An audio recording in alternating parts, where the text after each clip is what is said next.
how on earth could something this wondrous be illegal? I remember pondering that back in 2013 after my first psychedelic experience with psilocybin mushrooms. In the next 5 minutes or so, 5 to 7 minutes, I'm going to share my personal experiences with psilocybin mushrooms. There's a lot of buzz right now in our culture. We're waking up to the therapeutic value and potential in these misunderstood medicines. It was, this wasn't planned when I had this experience. As I was out with friends, I was out on a boat, we're hanging out, having fun. It was September 4th, 2013, on Labor Day. Yeah, taking a Monday off. We're drinking beers, having a good time, out with some friends, out on the water. And this was the first time in my life that it felt safe for me to try psychedelics. I'd probably been offered, a dozen times before, and it just was never really aligned. It never felt right. But in this particular instance, I took a handful of mushrooms, and it was the most incredible experience. The best way that I can describe it was I have an extension cord coming out of my hip and plugged into the universe. And it was the first time that I actually felt everything. And, it helped me tap into a part of myself that I was cut off from. And subsequently, this medicine helped me heal from the childhood sexual trauma that garbled up my nervous system, that was at root of all of my impulsive behavior, my addiction, my materialism-itis, my depression, this horrible anxiety that I felt. This medicine helped me clear that energy. Ultimately, so I could do the work that I'm here to do, which has led to me writing Worth the Fight, Acting for a Better World, A Guide to Spirituality, Psychedelic Medicines, and Overcoming Trauma. And the psilocybin, it's a powerful medicine. This started a healing process for me that ultimately led me to the jungles of Costa Rica for ayahuasca. I write in depthly about ayahuasca and Worth the Fight as well. I came back after that experience, that mind-opening experience, and I had, I think it was 6 to 8 or so therapeutic experiences with psilocybin, where I was turning my phone on airplane mode, take a gram, maybe 2 grams, take a hit or two of some Michigan homegrown, and I would go right back into my nervous system and was moving through and processing some of the past hurts that I had moved on from and ignored and pushed away for the longest time. And this medicine allowed that to feel safe. We so often, we spend so much energy pushing down and trying to repress, some of our hurts, some of our traumas. And to have this medicine, it softens the edge. And I was able to start working through and was able to start processing some of these emotions that I had struggled with for the longest time.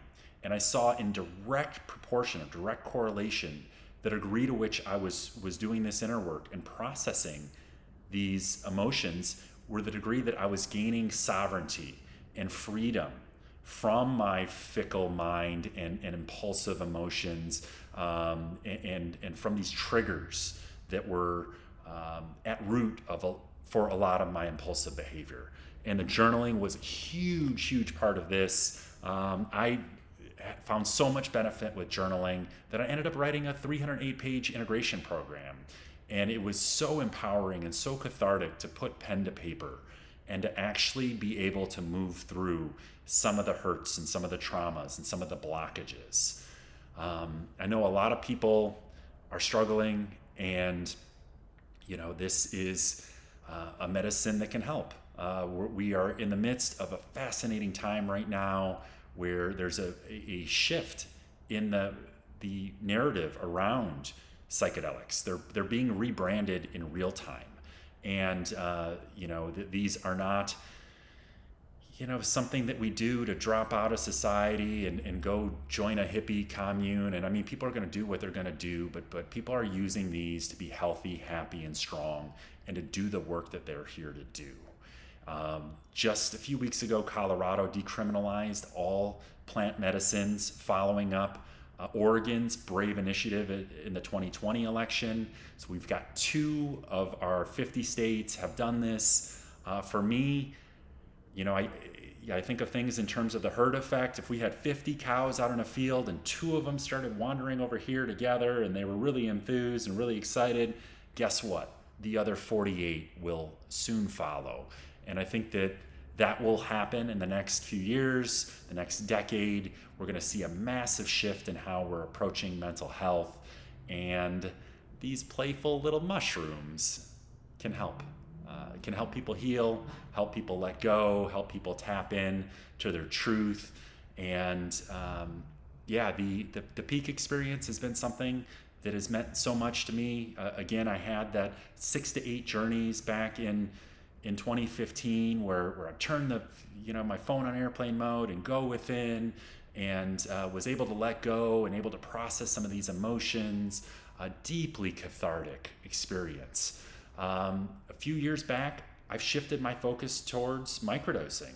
About 18 months ago, I noticed a big shift in the market. Everybody that was coming to me for coaching, they're saying, "Hey, Matt, can you help me out with microdosing? I'm really curious about microdosing. What's all the buzz around this?" So I've shifted my focus to microdose support.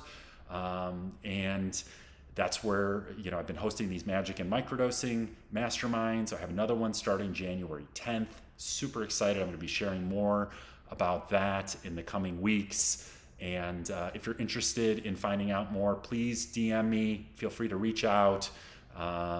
There's so much promise with microdosing. The best way that I can describe microdosing is 3% more self-awareness, 3% more courage, 3% more empathy.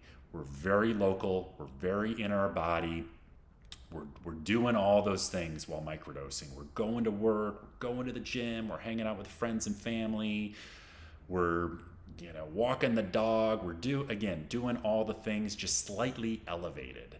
This is a powerful strategy, not only for healing, but for health and optimal well-being, for creativity, for focus, for deepening our spiritual connection.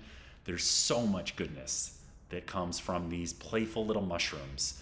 I often ponder, why are we so scared of a playful little mushroom anyways? Geez Louise, they come from nature, they're non-addictive, they're non-toxic.